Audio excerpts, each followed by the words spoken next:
Today, we're doing something a little bit different. We're going to take an ancient 3,000-year-old Greek myth and transform it into an absolute masterclass on protecting and growing your long-term wealth. That's right, we're talking about Homer's Odyssey. Now, I know exactly what you're thinking. A Greek epic full of vengeful gods and mythological beasts doesn't exactly sound like your standard financial advice. But while the Odyssey obviously wasn't written as a finance allegory, the parallels hold up surprisingly well when you map Odysseus's grueling, obstacle-filled journey right onto the modern arc of building a portfolio over a lifetime. I mean, it sounds a little crazy, right? Can a 3,000-year-old myth actually secure your retirement? Well, as we explore this framework today, you're going to see how the epic journey of Odysseus maps perfectly onto the multi-decade adventure of building your financial future. And I really want to emphasize that word, multi-decade. We aren't talking about a quick sprint to get rich here. We are talking about a massive, sweeping voyage that spans your entire working life. The real genius of this framework is that human nature hasn't changed in 3 millennia. Today, we're simply swapping out those mythological beasts and vengeful gods for the very real behavioral and structural threats attacking your portfolio. The mechanics of the dangers? They are exactly the same. They've just traded in their scales, fangs, and tridents for a modern suit and tie. So instead of facing down 6-headed sea monsters, you and I are battling complex market volatility, the invisible rod of inflation, and fee-heavy investments that promise safety but just deliver stagnation. Okay, let's jump straight into section 1, the long financial journey, setting your destination. Because look, without a clearly defined long-term goal, you aren't really an investor at all, are you? You're just drifting aimlessly at sea, kind of hoping the current magically takes you somewhere nice. In the Odyssey, this ultimate destination is defined by the concept of Nostos, that agonizing 10-year journey home to Ithaca. It's a path that demands intense, sometimes painful delayed gratification. Odysseus doesn't just get what he wants instantly. And that maps so neatly onto retirement or long-term wealth building, because the true destination is distant. It's the pain of passing up a brand new car or a lavish vacation today so that you can have absolute financial security 30 years from now. Every single chapter of the journey is really about what tempts or threatens you along that specific path. When we actually map out a standard 40-year retirement voyage, it becomes glaringly obvious that every single chapter brings entirely new temptations and threats, just trying to throw you off course. Just think about the sheer length of this timeline for a second. From the moment you set sail in year 1, freshly entering the workforce, to navigating the treacherous sirens of day trading around year 10. Then you're bypassing incredibly comfortable but underperforming annuities in year 25, all the way to finally reaching the shores of Ithaca for your retirement in year 40. Your financial survival depends entirely on anticipating these specific dangers well before they have the chance to sink your ship. Which brings us to section 2, beating behavioral money traps, protecting you from yourself.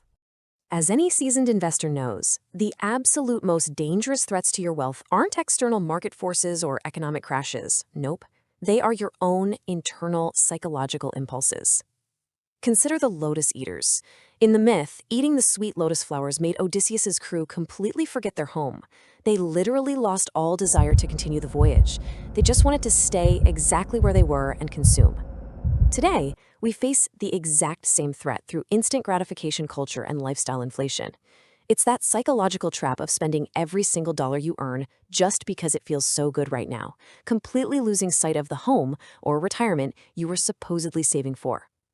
The lotus flower is the new luxury car lease or that sprawling mortgage that totally eats up your ability to invest for the future. Then, inevitably, you encounter the Sirens. Odysseus knows their beautiful, enchanting song will draw his crew in and completely wreck his ship against the rocks if he acts on impulse. In the modern market, the Sirens represent that irresistible, totally destructive urge to react to noise. You know the feeling. It's the urge to panic sell your entire portfolio during a temporary market dip because the news is screaming that the sky is falling. Or, on the flip side, it's acting impulsively on a hot, highly speculative stock tip your buddy told you about, chasing the promise of getting rich overnight. The song sounds incredibly appealing in the short term, but chasing it, it leads directly to the rocks. So how do you actually survive it? Well, Odysseus survived the Sirens by physically tying himself to the mast of his ship, creating a hard, unbreakable commitment device. He knew his willpower would fail, so he completely removed the option to act. And you do exactly the same thing when you set up automatic transfers to your 401k before the money even hits your checking account. By locking money in retirement accounts or automating your dollar cost averaging, you are literally tying your future self to the mast. You are blocking your own worst impulses from destroying a decades-long financial plan on a sudden emotional whim. And we really can't talk about behavioral traps without discussing the tragic story of the bag of wins. So the god Aeolus gives Odysseus a bag containing all the storm winds so he can just sail home safely and smoothly. But his crew, acting out of sheer greed and ignorance, assumes the bag is full of hidden treasure. They open it while Odysseus is sleeping, and bam, the storms violently blow them all the way back to exactly where they started. This is the ultimate lesson in information leakage and poor delegation. It shows exactly how mismanaging a shared account or failing to communicate your long-term financial plan clearly to your family can cause absolute disaster. Just imagine a messy divorce or a partner blowing a joint savings account on a terrible speculative bet just because the overarching plan was never communicated. All it takes is one unaligned decision to accidentally sabotage years of your hard-earned progress. All right, let's move into Section 3, Navigating Risk and Returns, Choosing Your Poison. Once you've finally conquered your own internal behaviors and effectively communicated your plan, you have to sail directly into the unavoidable external dangers of the financial markets. In the epic, every sailor must inevitably navigate an incredibly narrow strait between Scylla, a terrifying multi-headed monster that plucks men right off the deck, and Charybdis, a massive swirling whirlpool capable of sucking down the entire ship. This vividly represents the ultimate unavoidable risk and return trade-off in investing. You are forced to make a seemingly impossible choice between two opposing market threats. There is no perfectly safe, smooth path here. Any portfolio decision involves picking your poison. The choice basically breaks down like this. You are forced to choose. You can steer closer to Scylla, accepting the volatility and losing a few men along the way. In financial terms, this means accepting some short-term portfolio drawdowns and market risk just to achieve growth. Or you can try to steer toward Charybdis, attempting to play it completely safe by holding everything in cash. But by doing that, you risk the entire ship being swallowed whole by the invisible, slow-moving whirlpool of inflation. To reach your long-term financial goals, you simply have to accept some level of Scylla's market volatility. That is literally the only way to avoid the absolute ruin of Charybdis' stagnation. Next up, Section 4, Escaping Sticky Investment Fees, the Danger of Comfort. Look, surviving all that market volatility is a massive achievement, for sure, but you cannot let financial relief lull you into a false, incredibly expensive sense of security. In the myth, the sorceress Circe and the nymph Calypso detained Odysseus for years, but here is the crucial detail. They didn't do it with violence or terrifying monsters. They did it with absolute comfort, luxury, and ease. This is a brilliant metaphor for comfortable but paralyzing financial traps, what the industry often refers to as sticky investments. Think of leaving a massive amount of cash in a zero-interest savings account just because researching better options feels like too much work. It looks stable, it feels pleasant, and so you just stay put. But the reality behind that comfort is deeply, deeply dangerous. An underperforming fee-heavy annuity or even a cushy low-growth job might feel incredibly safe in the moment. You aren't explicitly losing money on paper, so the alarm bells don't ring, but they are quietly and ruthlessly robbing you of your most valuable, unrenewable wealth-building resource, your time. Years go by with suboptimal compounding. A 2% management fee might feel like nothing today, but over a few decades, it slices massive chunks out of your final net worth, leaving you drastically short of your final destination.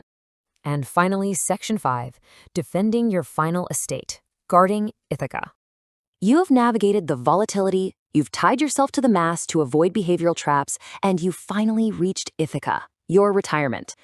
But you quickly learn that the battle to protect your accumulated wealth is far from over. While Odysseus was away fighting his way home, a mob of suitors essentially moved into his house, literally eating through his livestock, drinking his wine, and depleting his household stores.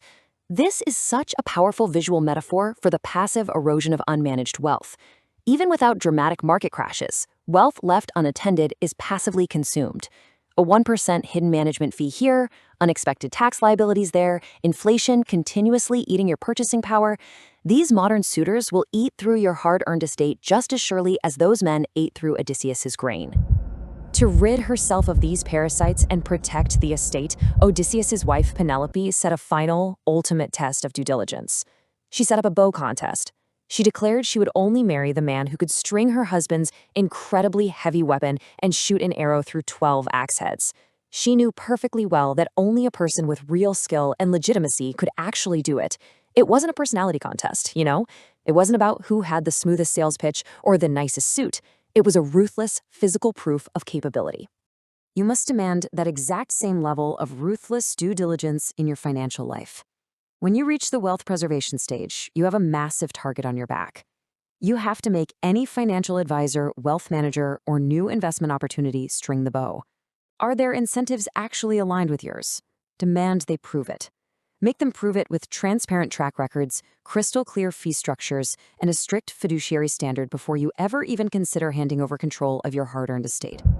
So, as you look ahead to your own multi-decade financial odyssey, I want to leave you with this final thought. You will face storms, you will be tempted by sirens, and you will have to navigate between terrifying market risks. Are you tying yourself to the mast when things get volatile? And more importantly, when it comes to the people managing your money, who is stringing your financial bow before you hand over your wealth? Think about that as you chart your course forward. Thanks so much for joining me on this explainer, and happy sailing.